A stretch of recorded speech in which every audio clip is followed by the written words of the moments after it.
So here we are in the midst of a pandemic where the information changes every day, and when we have to go with the flow and have faith in the information that's provided before us. I know a lot of pregnant women out there are concerned about the safety of their children and their babies, and we must be mindful of the women who have COVID-19 and are suspected of having COVID-19, who are pregnant and expecting their children within the month or the next few months ahead.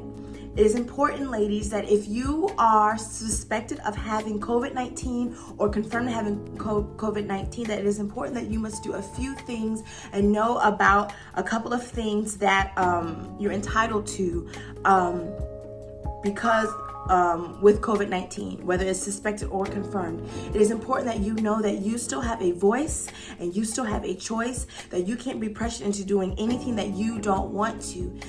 Institutions like the CDC and the World Health Organization pass down their recommendations that the doctors read and can abide by if they so choose. So with that being said, it is very important that we are all educated on the latest data involving COVID-19 with the pregnant person.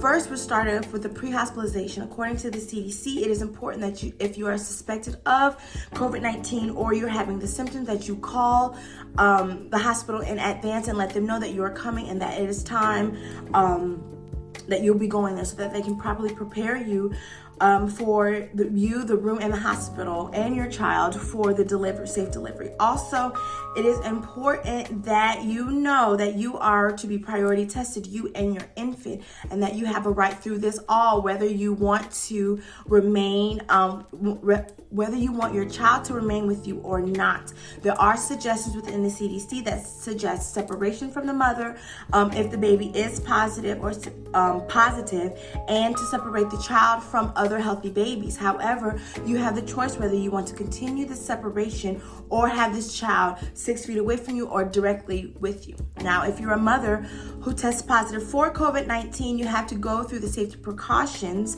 that are required for you to interact with your child, because there is an importance in skin-to-skin personal contact initially within the baby's first few hours to days and weeks of their life. And some of the studies have shown through World Health Organization that some mothers had been separated from their child up to about 14 days, and that's just not so for some people. Also, when it comes to breastfeeding and you're a mother who is suspected or confirmed of COVID-19 and your child is not, you still are required or suggested to express breast milk. And if you want to feed your child, you have to have the proper protective equipment on, and make sure the area is clean where your child will be feeding, and all of the instruments used to feed the child, if you don't want to have the breast contact, must be cleansed as well. Another person can be used, a healthy person, family member, or a birthing assistant can be used to feed your child the express milk that you have produced for your child. It is encouraged to express that milk.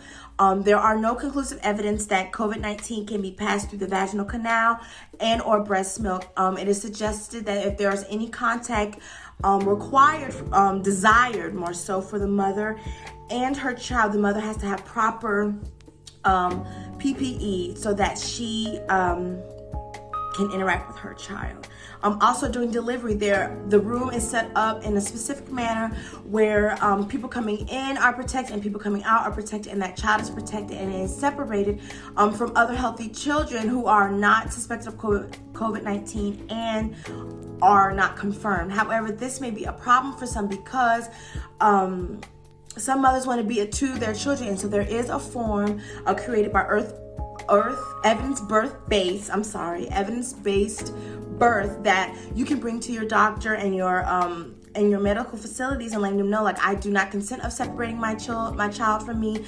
This is the document that I will sign. I will attune to the proper care and medical suggestions according to the CDC. A lot of times doctors like to force you into things out of their own fears and uncertainty of things, but according to the CDC, which they follow, you are not required to separate from your child. There are precautions and guidelines set in motion so that you can be with your child if you so choose so, if you are suspected and or confirmed.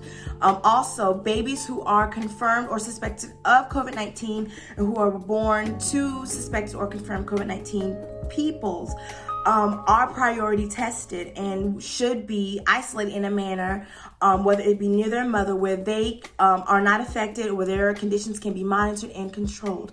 Just know, ladies and other birthing people, that you have a right, that it is your voice, your choice, and it is important to keep up on the evolving conclusions and suggestions of the CDC, World Health Organizations, and things of that nature. A lot of hospitals, doctors and nurses and people are people, who are trying to take in the information just as you are, and may do a lot of things with assumption and unknowing and fear and precautions, but you are equipped with the knowledge and the forms and the verbiage that you need. If not, get a doula, get someone, an advocate who can stand up for you so that you can have the birthing experience that is conducive to your peace of mind, your baby's peace of mind, and the journey thereafter.